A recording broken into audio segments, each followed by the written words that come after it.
வராகி தாயின் சக்தி வாய்ந்த சத்திய வாக்கு இது. என் தங்கமே, இந்த 8 என்ற எண்ணை நீ தொட்டிருக்கிறாயல்லவா? இன்றிலிருந்து 8வது நாள் உன் வேண்டுதல் நிறைவேறும். 8 என்ற எண்ணை அலட்சியமாக நினைக்காதே. தாயின் வாக்கு போதும். இந்த வாழ்க்கை என்ற சொல் தோன்றிவிட்டது. உன் உடைந்த மனதை நிச்சயம் நான் சரி செய்வேன். அதற்கு எனக்கு சிறிது நேரம் கொடு. நிச்சயம் உன்னையும் உன் பெற்றோரையும் நன்றாக பாதுகாத்து நான் வாழ வைப்பேன். உன் வாழ்க்கையை நீயே ஏன் கடினமாக்குகிறாய்? உனக்கு முன்னேற வேண்டும் என்ற எண்ணமும் வேகமும் நிறைய இருக்கிறது. அதற்கான முயற்சி இப்பொழுது எடுக்கலாம், பிறகு எடுக்கலாம் என்று தள்ளிக்கொண்டே போனால் உனக்கான வெற்றியும் தள்ளிக்கொண்டுதானே போகும். உன்னை ஒருபோதும் என்னை விட்டு நான் நகர விடமாட்டேன். உன் அன்னையின் சத்தியமான ஆணை. உனக்கான வலி வேதனை எல்லாவற்றையும் தூசி போல நான் ஊதி தள்ளுவேன். சமீப காலமாக எதற்கெடுத்தாலும் நீ மனக்குழப்பத்தில் வாழ்ந்து கொண்டு இருக்கிறாய். நிம்மதி இல்லை, பயம் சூழ்ந்து கொண்டது. என்ன செய்வது, யாரால் இந்த நிலை என்றெல்லாம் திகைத்தபடி வாழ்க்கையை நகர்த்துகிற உனக்கு நன்மை செய்வதற்காக உன்னிடம் நான் பேசுகிறேன்.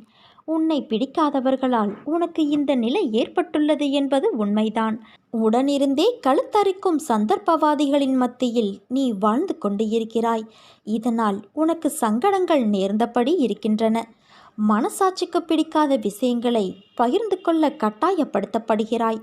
எது உனக்கு பிடிக்காதோ அதில் தள்ளப்படுகின்றாய். உனது கைகள் கட்டப்படுகின்றன. பிறரது வாய் எதை முணுமுணுக்க வேண்டுமோ அதை உன் உதடுகளால் உச்சரிக்க வைக்கிறார்கள். இதனால் உனக்கு பிரச்சனைகள், மன இறுக்கம் வந்து போகின்றது. தைரியமாக எதையும் உன்னால் செய்ய முடிந்தாலும் செய்ய விடமாட்டார்கள். உன்னால் சாதித்து காட்ட முடியும், ஆனால் சாதிக்க விடமாட்டார்கள். உன்னை சுற்றி இருக்கும் வாள்கள் பேசும். தலையாகி நீ வாளை போல தலையைத்தான் நாட்ட வேண்டியிருக்கும். இது காலத்தின் கட்டாயமல்ல, கயவர்களால் ஏற்படும் நிர்பந்தம்.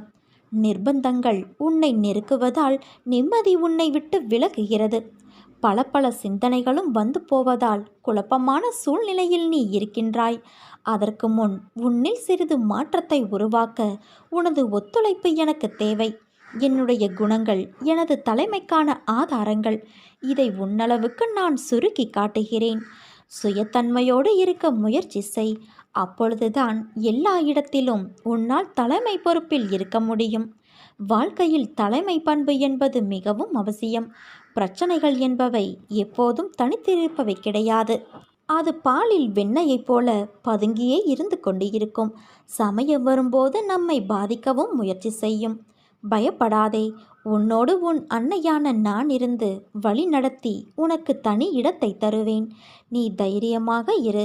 உன்னோடு தான் நான் இருக்கின்றேன். உனக்காக யுத்த களத்தில் இறங்கி நான் வேலை செய்ய காத்திருக்கின்றேன். எல்லாவற்றிற்கும் மேலாக உன்னோடு உன் அன்னையான நான் இருக்கிறேன் என் குழந்தையே. உனது தலைமை வண்டிக்கு நான் தான் சாரத்தியம் செய்கிறேன் என்பதை நீ மறந்து விடாதே. தேவைப்படும்போது ஆலோசனை கூறி சரியான வழியில் உன்னை நான் வழி நடத்துவேன். இவ்வளவு தூரம் சொன்னது உனது வேலைக்காக மட்டும் அல்ல, வாழ்க்கைக்காகவும் தான் என்பதை நீ மறந்துவிடக்கூடாது. சில எண்ணங்கள் நிறைவேறவில்லை என்பதால் வாழ்க்கை முடிந்து விடாது. ஏதோ ஒரு காரணத்தால் உன் அன்னை உன்னை காப்பாற்றியிருக்கிறேன் என்று நீ மகிழ்ச்சி கொள் என் குழந்தையே.